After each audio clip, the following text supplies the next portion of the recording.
Trump has spent a decade trying to keep the American people divided and afraid of each other. That is who he is. Yes, Kamala Harris with her message of unity on the ellipse last night. There was violence. There was violence against police officers. There were arrests. There were people, were they spitting or just throwing water on one another?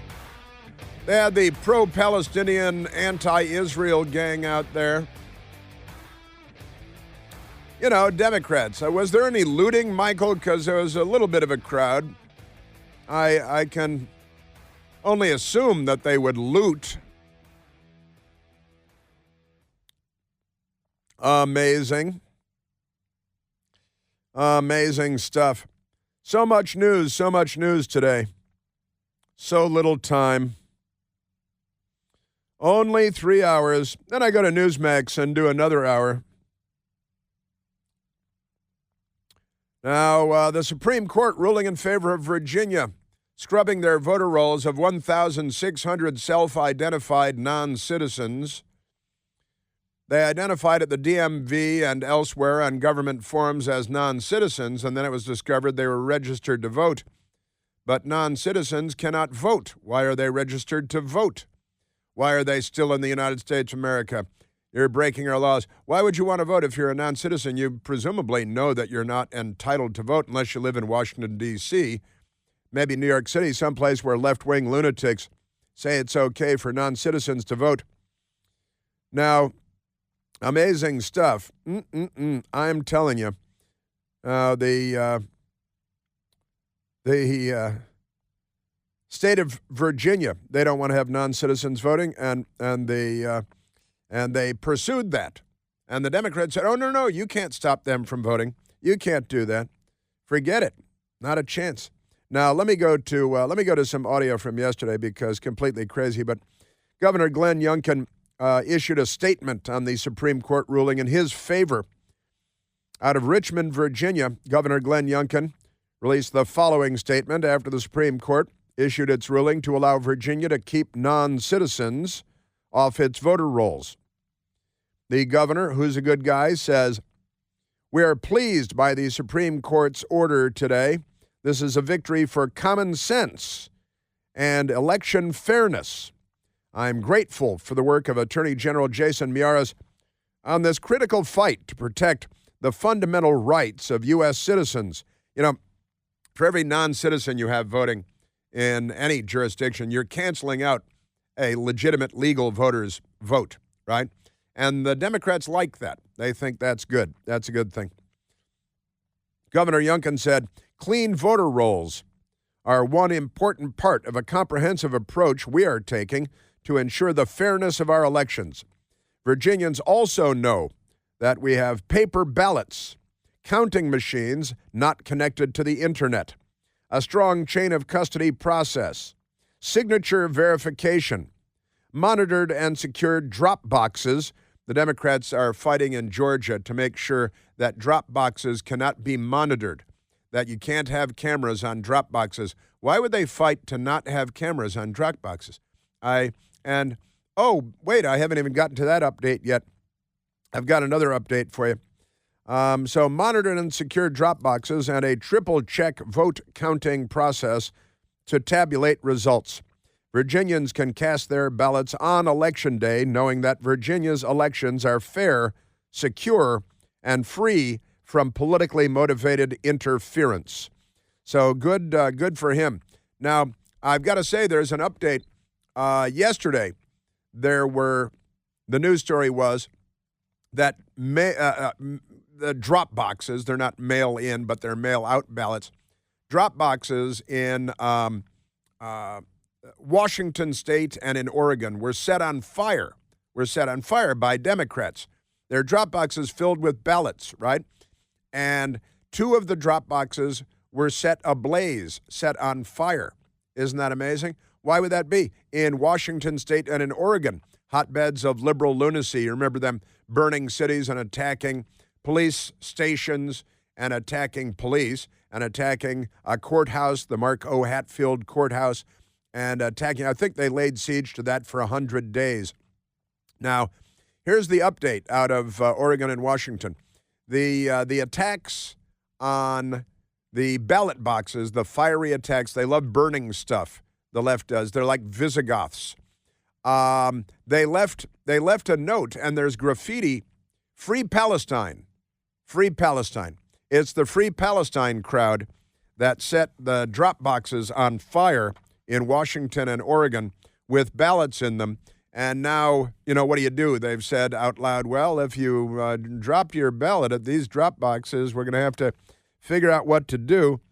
And the Democrats, they love Hamas and they love burning stuff. And now they're burning ballot boxes because there's an election coming. And then they're doing their Free Palestine message because they love terrorism. And the left wing everywhere is, a bunch of terrorist groups. Amazing stuff. The headline, devices with Free Gaza messages found at ballot box fires, plural. Oregon Live, Free Gaza messages found on devices. That means, incendiary devices, bombs, fiery things. They're arsonists.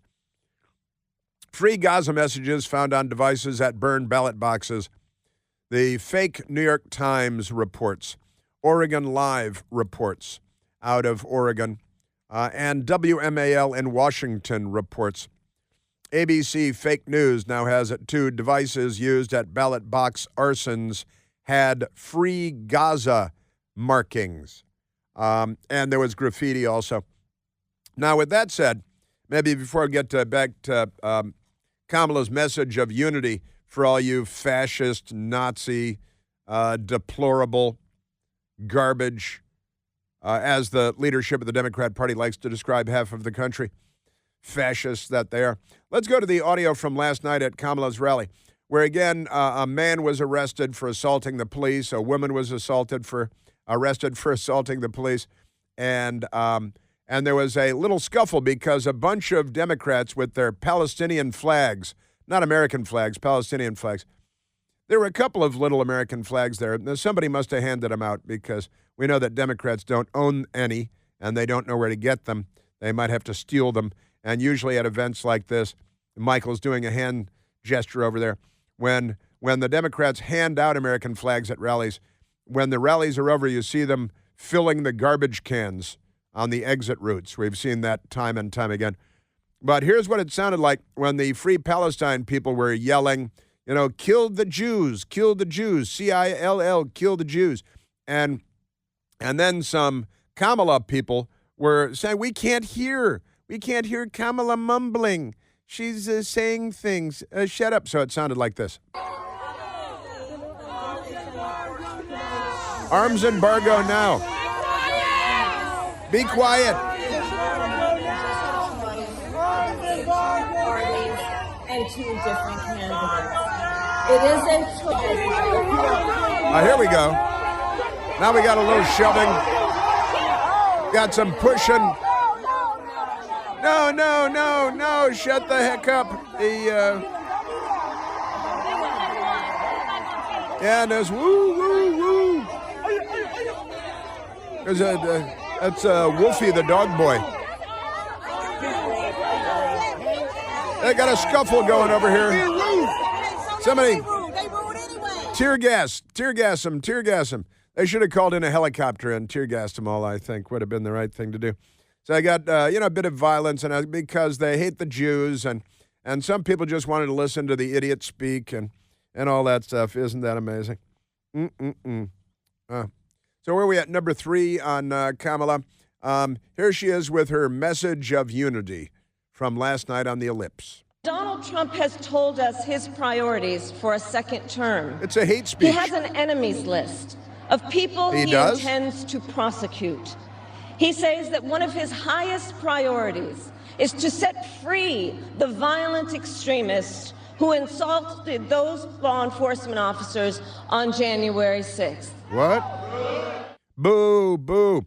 Now, wait a minute, kind of ironic, given that Steve Bannon was just released from a federal prison in Connecticut hours ago, day before yesterday, where he was thrown for What is the crime that he perpetrated is something that Hunter Biden has done again and again, declined to show up for a subpoena on Capitol Hill.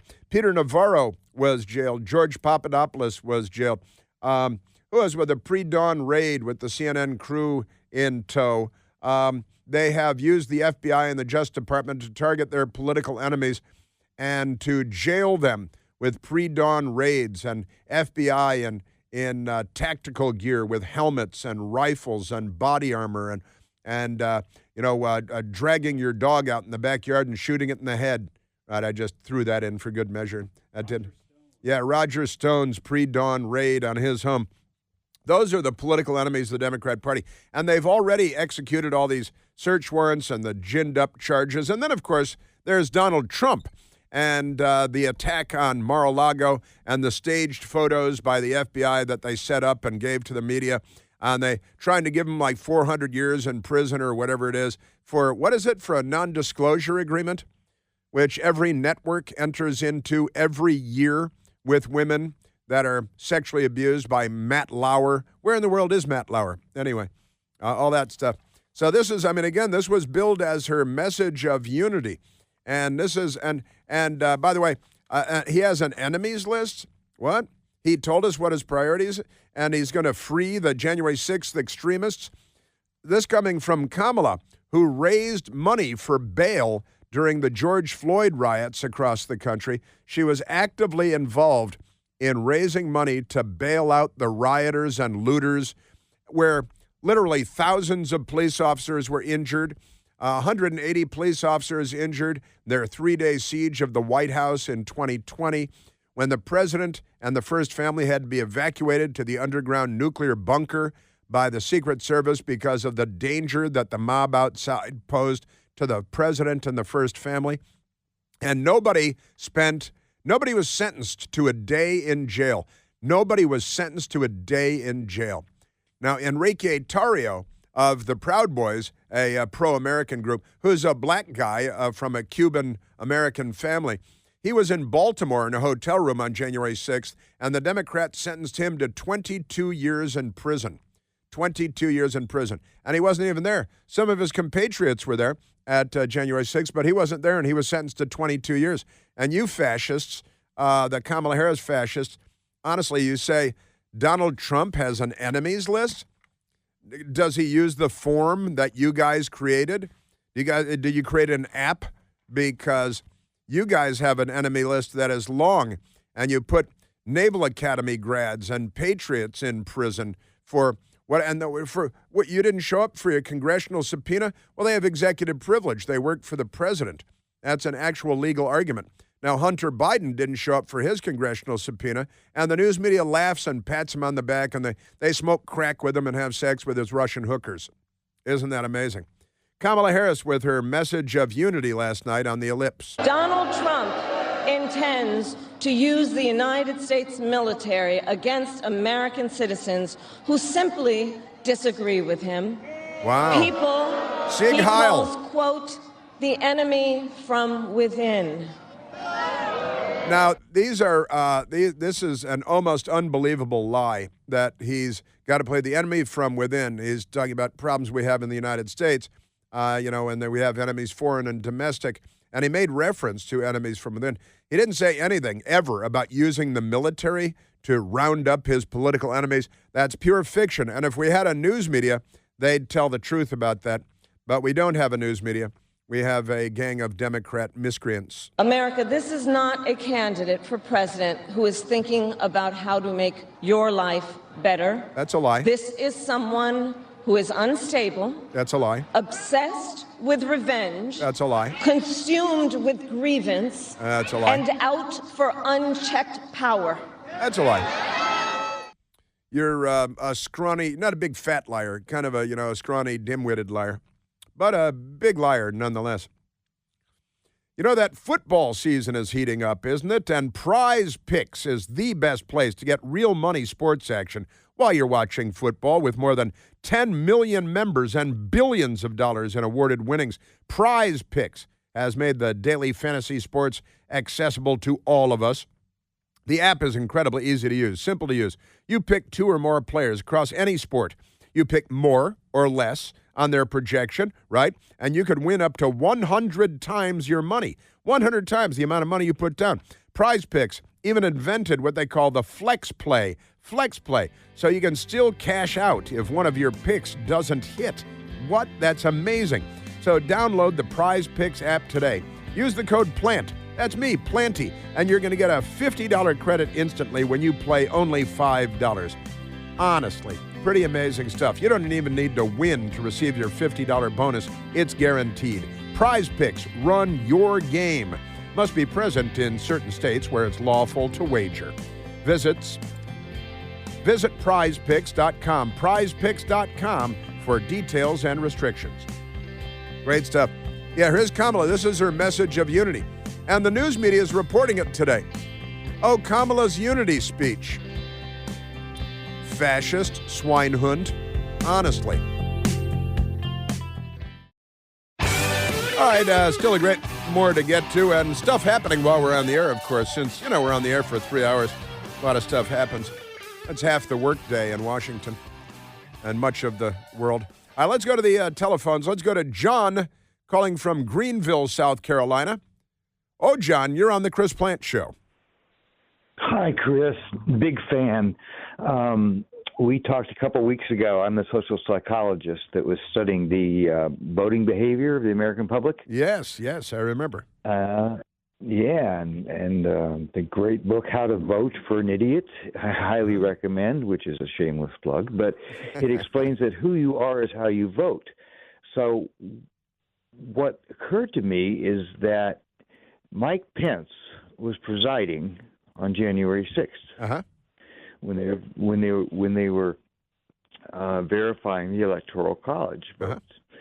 And what's going to happen this January in 2025? Will Kamala Harris, regardless of the outcome of the election, be presiding over the verification of the electoral votes? And what kind of behavior will that produce in the streets? Right. She will presumably be presiding over the verification on January 6th, right?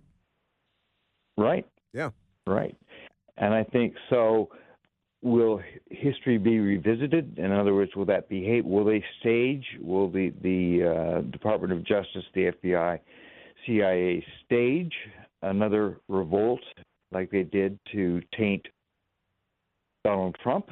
Right. Well, we had the 51 intelligence officials in 2020 with the penitentiary face Brennan and Dana Bash's ex-husband lying to the American people, deceiving the American people. The news media eagerly jumped in on the lie and spread the lie that the laptop and the reporting was all Russian disinformation. They should be in the slammer.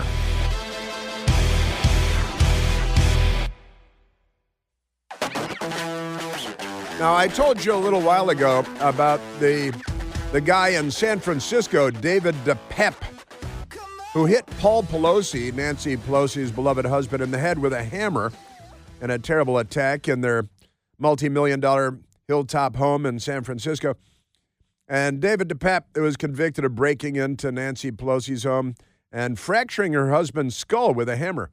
He was sentenced yesterday in San Francisco State Court to life in prison without the possibility of parole. All right? Life in prison without the possibility of parole. Now, a friend of mine in Pennsylvania sent me this story outside of Pittsburgh, a similar story. Peters Township woman speaks out for the first time about violent hammer attack and her recovery. Out of Peters Township, Pennsylvania. And the 11 News there. Amazing story. It's WPXI, a famous station. And the WPXI station has the story, Peters Township woman is speaking out for the first time about the night she was attacked with a hammer. Jen Pardini, 27 years old, woke up in the intensive care unit in July of 2023. Her head shaved, stitches stretching from her forehead clear down her head all the way to her ear. Doctors told her that against all odds, she had survived a domestic violence attack. Doctors, the DA, my parents, every single person has said that they thought I was going to die, Pardini said. Her ex-boyfriend of 2.5 years, William Mack Oberschelp. Oberschelp is charged with attempted murder, and he's awaiting trial in the Washington County Jail there in Pennsylvania. According to police report, Pardini, the nice young lady, broke up with her ex and moved out of the apartment and back home with her parents 10 days before the attack. Investigators said that Oberschelp admitted to taking an Uber to a gas station near her parents' house, Pardini's parents' house, walking to the home and entering while everyone was asleep. Pardini woke up to him in her bedroom, the ex-boyfriend.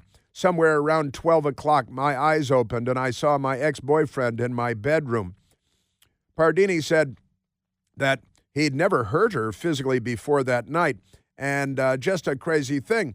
So the second that we got back there, he pulled a knife out and he held it up to my neck and said if I moved, he would slit me with the big knife, right? Now, Pardini took off running, the nice young lady, took off running for her life, and she just the distance from a shed to her parents' back door, and I thought I was going to beat him, she said. I was going to shut the door, and he would be stuck outside, Pardini said. But her next memory was waking up in the ICU with tubes down her throat, intubated, right? And the Peters Township police say that Oberschelp, the ex-boyfriend, swung the hammer into Jen Pardini's head at least twice, then kicked her in the face multiple times. Her skull broke into pieces. Doctors reattached it with a metal plate. She suffered traumatic brain injury, a broken jaw, lost 5 teeth. Doctors didn't know if she'd walk again, talk again, or have the ability to remember anything. Her eye muscle was so badly damaged, but too thin for an operation. Now, here's the thing, the reason I bring this up, because he's facing a maximum of 20 years in prison, a maximum, and therefore will likely be sentenced to less than that. But Paul Pelosi, who was not injured nearly, he was injured, and it was a terrible attack by a crazy person with a hammer who's literally crazy. He proved it again in court yesterday. He's obviously nuts. But that guy got life in prison without the possibility of parole. Now, how does the perpetrator in this case face a maximum of 20 years in prison, and this guy gets life in prison without parole? Paul Pelosi is not nearly as injured as this young woman, and this is the two systems of justice that we talk about so frequently, right? The two tiers of policing and of our court system and sentencing and everything else, just amazing. So Paul Pelosi, you hit a big Democrat in the head. You get life in prison without parole. Honestly, really? John Hinckley shot Reagan and three other people and didn't get life in prison without the possibility of parole. Sirhan shot and killed Bobby Kennedy when he was a senator running for president. He didn't get life in prison without the possibility of parole, and Sirhan was granted parole last year by the California Parole Board, but still he sits in jail because of Gavin Newsom. But I just wanted to share that because that's, again, it's the two systems of justice. We talk about it a lot. Here it is again. And the politics of crime and punishment. Womp, womp, womp.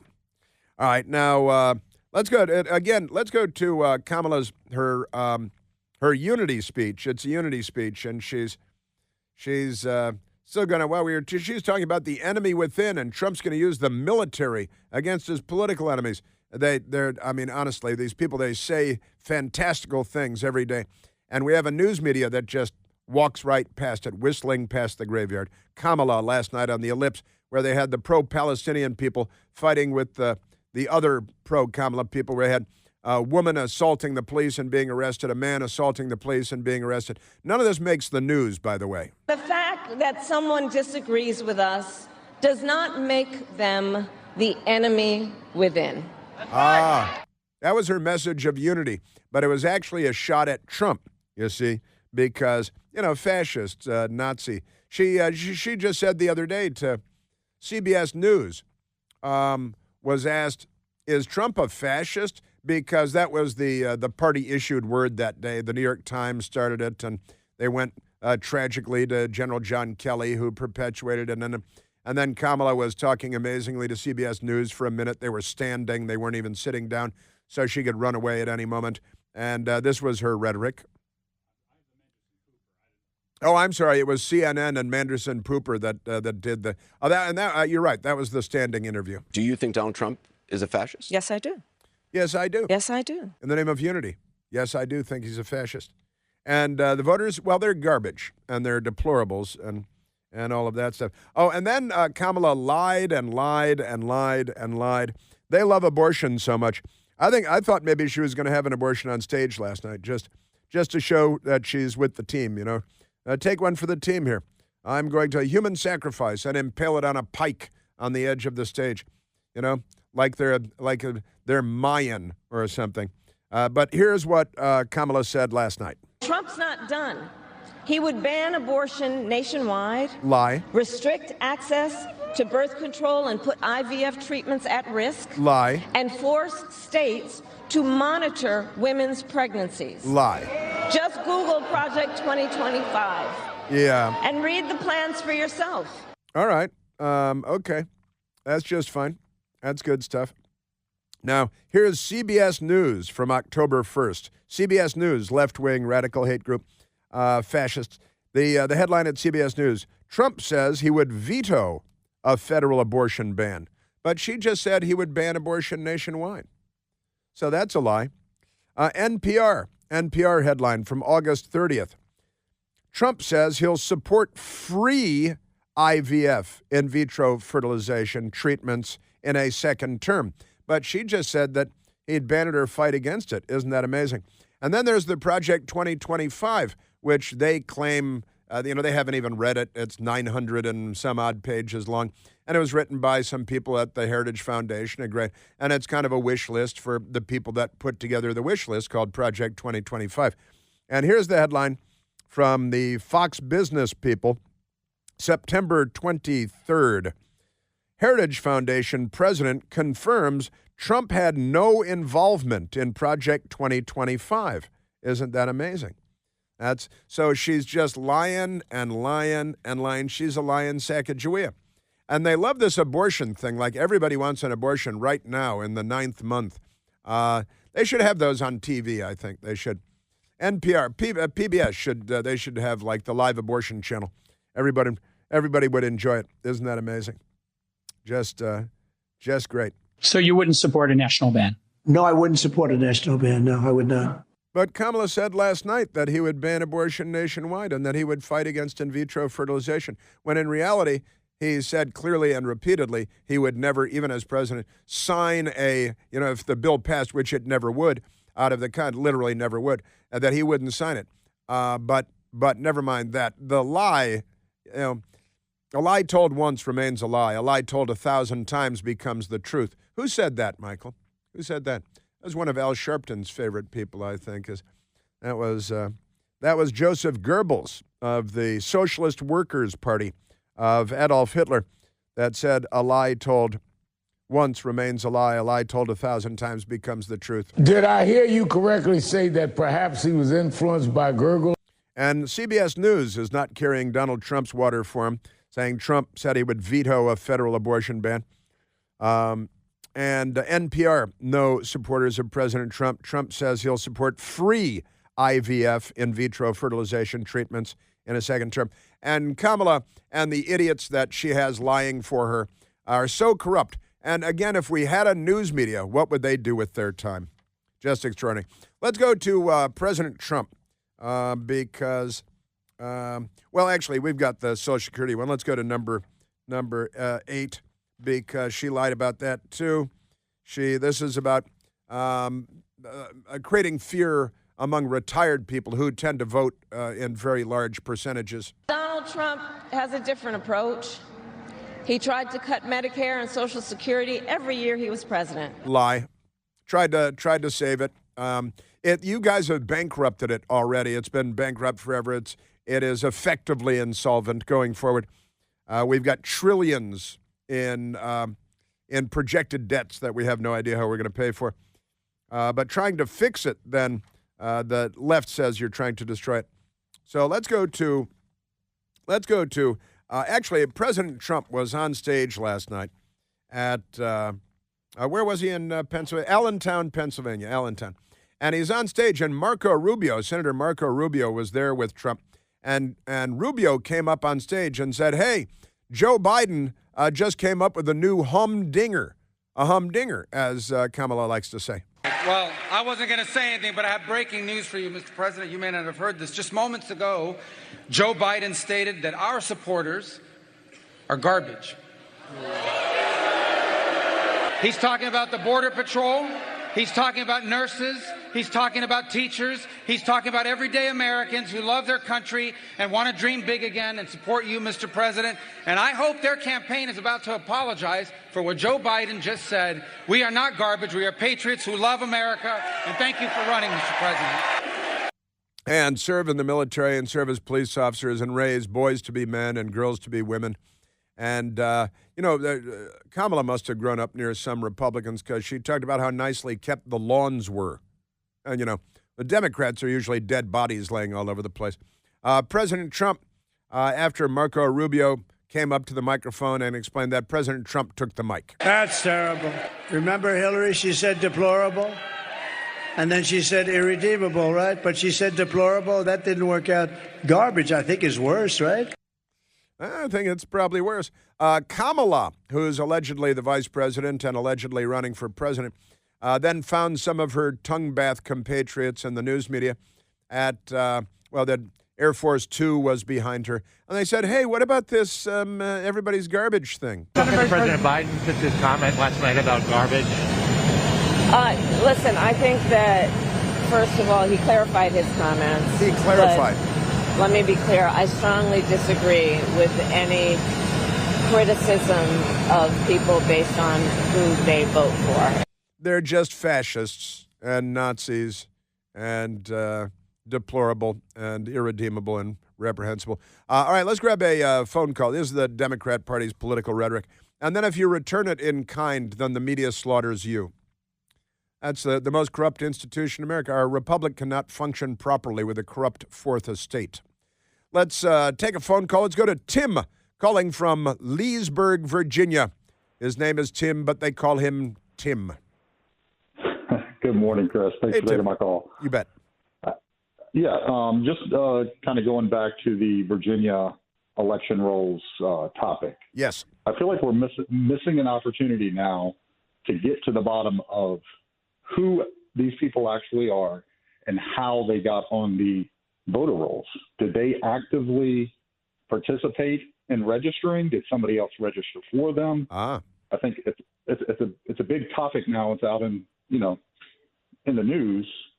I think Miyares and other attorneys general should take advantage of that and say that they're going to investigate who these people are and prosecute them if they broke a law. I mean, the only way we're going to stop this is, having some sort of deterrent. I agree with you 100%. You're absolutely right, and I was nodding in silent agreement while you were describing. You're right, and Jason Miyares might be just the guy for the job. But you're right, and I raised this question earlier too. I said, you're not a citizen. Don't you know that you're not allowed to vote, and then you register to vote anyway? And shouldn't there be pre-dawn raids of FBI agents in tactical gear? You're absolutely right. So are they ignorant? Yeah, maybe they don't know. Maybe there are groups out there, organizations that are telling them, no, you're allowed to vote. You have a driver's license. You can vote. These same people, I'm not saying all of them are illegal aliens, but they're not citizens, so they can't vote. But just take the group of illegal aliens. Right. You have our government, the administration, current administration, it's basically begging them to come to our country illegal. They're making it very easy to get into our country and paying for everything when they get here. So, I mean, it's illegal, but when you have an administration that's letting them in, flying them here, paying them once they get here, I mean, it could be the same thing with voting. There could be groups or organizations out there soliciting these people. You know. Do you think they would likely be? You think they'd likely be Democrats, Tim? I would say more likely than not. Yeah. It's kind of a rhetorical question, actually. Tim, thank you for calling in. Very important thought. Absolutely true. And they're non-citizens. Are they illegal aliens? Are there groups that are signing them up? And is this happening elsewhere? It's our country for now. As we all know, common sense is very common in D.C. these days.